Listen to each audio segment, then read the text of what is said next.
السلام عليكم ورحمة الله تعالى وبركاته نبضي داوديال ميل كستو عدافها عالم كجوجتان أما مقال كيغني كاسو غادايو iyo xilli kasta idin tahayba ku soo dhawaada muuqaalkan aan idin ka soo diyaariyay xaaladii ugu dambeysay ee dalka Jarmalka cudurka ka dilaacay dalka China ee fayraska ah ayaa saacadii ugu dambeeyay warbaahinta dalka Jarmalka ku qoraysay in dalka Jarmalka uu soo gaaray isla mar ahaantaasina haweeney ka soo kicitintay dalka China una soo kicitintay magaalada caasimadda ah ee Berlin ee dalka Jarmalku looga shakiyay inay cudurkaasi wado amaba cudurkaasi ay qabto warbaahinta localka ah ee dalka Jarmalka gaar ahaan kuwa magaalada Berlin ayaa saacadii u dambeeyay warar xasaasiya ka qoray arintani sidoo kale waxa ka hadlay saraakiisha laamaha caafimaadka ee magaalada Berlin ee caasimadda Jarmalka waxa imaka khadka telefoonka noogu jira oo aanu magaalada Berlin kala xiriirnay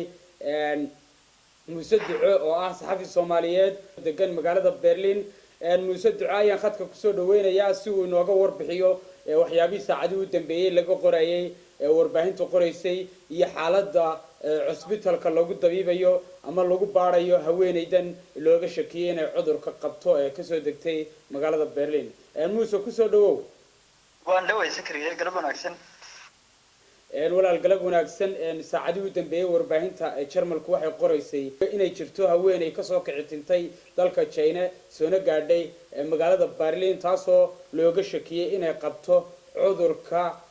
fayraska ah ee maaragtay dad badan u karantiimeysay yihiin dalka China aad kan ugu fidaya xaaladda maxaad kala socotay saacadii u dambeeyay sakriya waa ku salaam marka hore galab wanaagsan waxa jirta gabadhaasi waxay ka soo degtay mid kamid ah airportada ama geegada diyaaradaha ee magaalada Berlin waxaana laga shakiyay in xanuunka qabto iyadoo loo qaaday isbitaalka DRK Clinicum oo ku yaala bartamaha magaalada taas oo lagu karantiimeeyay isla markaana la doonayo in la ogaado xaaladeeda iyo magaranayay xanuunkan inay qabto iyo in kale haweeneydaasi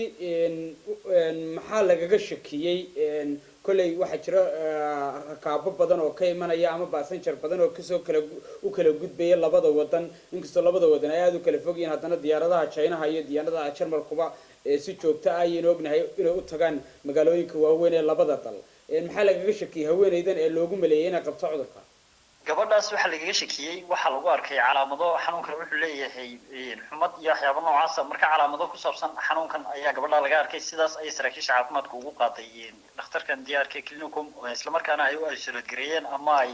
u karantiimeeyeen waxa jira passengers badan iyo maxaa rakaab badan oo labada wadan u kala gudba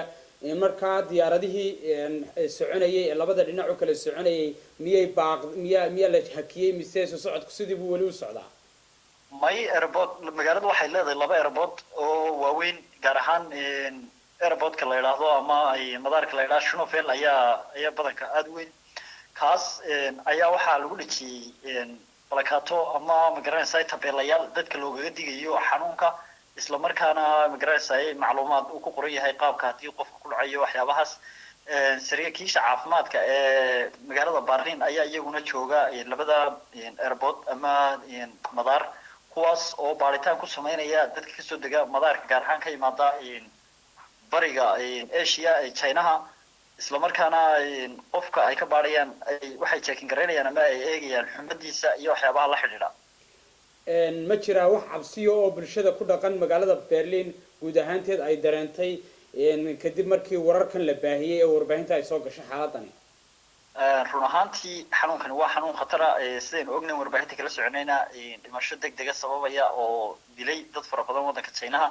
taa iyagoo dadku ka warqabay ama magaranayay warbaahinteeda hayay ayaa waxa ay keentay in cabsi ku abuurto magaalada caasimadda ee Berlin ama gobolka Berlin run ahaantiina waa arrin magaranayay argagaxeeda leh ama magaranayay dadweynaha aad ka arki karto qaabka ay uga falcelinayaan xitaa markaad eegto wararka la soo qorayo qaabka ay u comment gareynayaan ama magaranayay dadka tareenada saaran ama magaalada jooga waxa ay sameynayaan falcelin aan wajigooda aanay farxad ka muuqan ama ay warwar badan ka qabaan xanuunkaasi uu soo galo magaalada Berlin ma jira marka wax wacyi gelina oo xataa aanay ka sameeyeen wasaaradaha caafimaadka iyo hay'adaha qaabilsan arrimaha caafimaadka dalka Jarmalku maadaama dad badan aanay warka haynin qaabku cudurkani yahay iyo muxuu ahaayey siyaabaha loogu kala qaado oo dad badan laga yaabo inay shaki xawliya kusii abuurto ma jira wax wacyigelin oo weli muxuu ahaayey miidiyaha soo galay oo aad dareenteen gudaha Berlin mas-uuliyiin ka tirsan qaybta siyaasadda caafimaadka ee gobolka Berlin ayaa sheegay inay diyaar u yihiin inay waajahayaan xanuunkan isla markaana u diray saraakiisha magaalada airportka si dadka xumadooda iyo waxyaabaha u checking gareeyaan dhanka kalena waxaa jirta meel macluumaadka reer Berlin ka akhristaan ama gobolka Berlin kaasoo ah website-ka ugu weyn ee lagu soo qoro macluumaadka ay dawladdu kala hadasho marka ay doonayso dadka inay la hadasho halka waxaa lagu soo qoray macluumaad dhowr luuqadood maadaama dad badan oo ajnabi ay ku nool yihiin caasimadda macluumaadkaas oo ku qoran dhowr luuqadood oo uu ka daalacan karo qof waliba uu ka akhriyi karo sida luuqadda Ingiriiska iyo luuqado kale oo magaranayay qalaad oo kuwaas oo lagu talagalay in dadweynaha ajnabiga ee ku nool magaalada Berlin iyo dadka kale ee magaalada ku noolba ay uga akhrisan karaan marka dawladdu aad bay u dadaalaysaa waxaana sheegeen inay u diyaar garoobeen wajh kasta oo xanuunkan hadduu yimaado magaalada Berlin ay ku wajihilaayeen ilaa hadda la'aan muxuu ahaayey wararkani waxa laga yaabaa inaanay si sax ah u soo wada gaadhin Soomaalida oo maadaama saacadii u dambeeyeen ay ahayd warbaahintuun hadda ku baraarugtay bal waxaad maxay tahay fariinta halkan ay habboon tahay inay Soomaalida kala wadaagno gaar ahaan kuwa Berlin iyo agagaarkeeda degan Soomaalida waxaan leeyahay haddii aad aragtaan xanuunkaas ama magaranaysa calaamadu leeyahay calaamadihiisana waxaan isku dayi doonaa inaan usoo gudbino oo soo qorno qofku inuu xumad leeyahay iyo waxyaabo noocaas ah waxaan lagu kala qaadayaa sida aanu ka warhelay hawada ama naqaska xanuunkan inta ugu badan sababka ayuu tagayaa marka waxaan u sheegaynaa haddii ay arkaan calaamadahaas qof leh in ay la xiriiraan xarunta caafimaad ee ugu dhow isla markaana ay magaranaysaay u sheegaan dawladda ay gaarsiiyaan si aanu cid kale u sii gaadhin runtiina waxaan isku dayi doonaa warbaahinta localka ee Soomaalida ee Jarmalkana waxaa jira mid kamid ah wariyaasha oo qoray oo magaranaysa u tabiya xanuunka inuu looga shakiyay saaka inuu Berlin soo galay waxaan isku dayi doonaa dadaalkayaga inaan u baahino ama magaranaysa u qorno ama u gudbino macluumaadka kolba wixii soo kordhay iyo qaabkii magaranaysa looga hortagi lahaa calaamadaha xanuunkaas ama xanuunkaasi magaranaysa uu noqon lahaa mid la karantiimeeyo haddii cid lagu arko aad iyo aad ayuu mahadsan yahay kaasi waxa uu ahaa Muuse Duco oo aan kula xiriirnay khadka telefoonka ee magaalada Berlin maadaama uu saacadii u dambeeyay aad ula socday xaaladda cudurkan iyo baqdinta gashay dadweynaha iyo dawladaba markii la ogaaday in haweeneydaasi calaamadihiisa ay leedahay inta badan waxaan halkan idinka soo gudbinaa wararka iyo warbixinaha u dambeeya ee saacadda iyo waxyaabihii ka dhacaya guud ahaan caalamka iyo dalkan Jarmalka